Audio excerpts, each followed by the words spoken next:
एक बड़ी खबर आ रही है। कतर में मिसाइल हमले की तस्वीर आ गई है। रिहायशी इलाके में गिरी एक मिसाइल, ईरान ने कतर में मिसाइल से अटैक किया है और ये तस्वीर आ गई है। ये तस्वीर TV9 भारतवर्ष के व्यूअर्स को जरूर देखनी चाहिए और ये समझना चाहिए कि आखिर मिडिल ईस्ट में अब कैसे एक ऐसी चिंगारी ईरान की तरफ से लगाई गई है जो बहुत ज्यादा भड़क सकती है आग के शोलों में। ये देखिए तस्वीर आपके सामने। दरअसल ये कतर में मिसाइल हमले की तस्वीर है। रिहायशी इलाके में गिरी एक मिसाइल, ईरान ने कतर में मिसाइल हमला किया है। कर्नल SK मलिक सर, ये जो तस्वीरें हम देख रहे हैं, सबसे बड़ी बात सर ये है कि इस वक्त ईरान समझ रहा है कि उसकी सिचुएशन टफ है, लेकिन इस टफ सिचुएशन में मिडिल ईस्ट के देशों को टारगेट करना कितना बड़ा और खतरा मोल ले लेना है ईरान के लिए।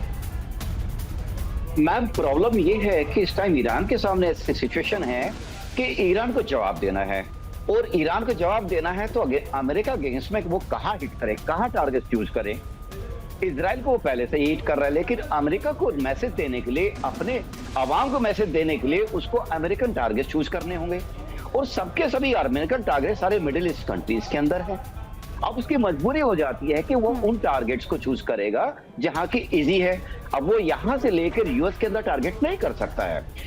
अब कतार है, सऊदी अरब है, या बहुत सारे कंट्रीज हैं जो अमेरिका के साथ ही हैं। कतर की राजधानी दोहा में भगदड़ की जानकारी है। दोहा मॉल में लोगों में भगदड़ मच गई है। जाहिर तौर पर जिस तरह से ईरान ये बात कह रहा है बहुत इनोसेंट होकर कि हमारा निशाना कतर नहीं है, वो हमारा पड़ोसी है, लेकिन हमारा निशाना अमेरिका का बेस है, अल उदीद बेस है। लेकिन कतर की राजधानी दोहा की ये तस्वीरें बता रही है कि कतर को कतई ये हमला स्वीकार नहीं है, उनकी जनता में भगदड़ स्वीकार नहीं है, और अमेरिका के साथ अगर जाना होगा इस युद्ध में तो कतर जा सकता है।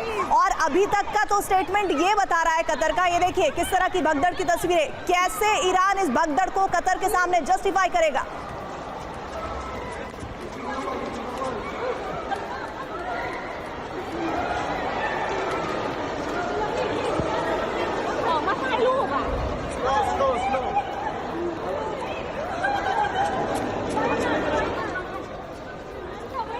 Group captain GP Vajpayee sir, ये कैसे जस्टिफाई करेगा ईरान कतर के सामने ये भगदड़ की तस्वीरें? उनकी जनता किस तरह से हड़कंप में है, मिसाइल अटैक के बाद इधर उधर भाग रही है।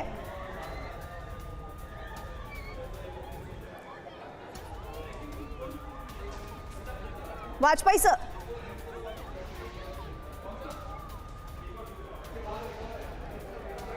चलिए लग रहा है ग्रुप कैप्टन GP वाजपेयी के साथ हमारी कनेक्शन में कोई दिक्कत है। मनीष का मैं रुक कर लेती हूँ। मनीष, इस वक्त आप जो सिचुएशन देख रहे हैं मिडिल ईस्ट में कतर पर हुआ ये अटैक, क्या मैसेज देने जा रहा है इस नए वर्ल्ड ऑर्डर में?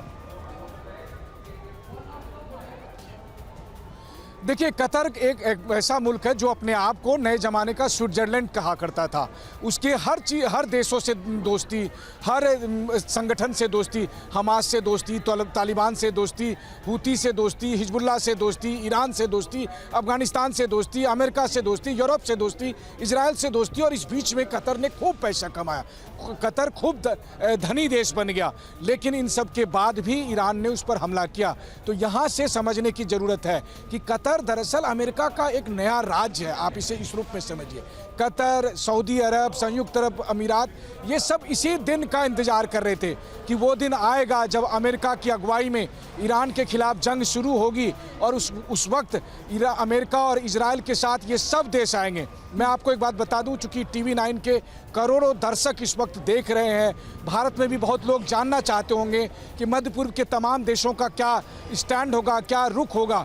ये सभी देश अमेरिका के साथ रहेंगे, ये सभी देश इजराइल के साथ रहेंगे, ये सभी देश ईरान के खिलाफ रहेंगे। जैसे अभी आपने देखा कि जो देश अपने को न्यूट्रल कहता था कतर, वो देश कह रहा है कि हम पर हमला हुआ है तो हम जवाब देने का अधिकार रखते हैं, और ये सब जवाब देने के लिए आएंगे। ये सभी देश मिलकर बड़ी जानकारी आ रही है। मनीष, बड़ी जानकारी आ रही है। दोहा में भगदड़ का नया वीडियो आ गया है। वो वीडियो जो थोड़ी देर पहले हमने दिखाया था आपको, उससे एक कदम आगे एक और वीडियो सामने आया है। कतर के लुसेल स्टेडियम में भगदड़ मची है।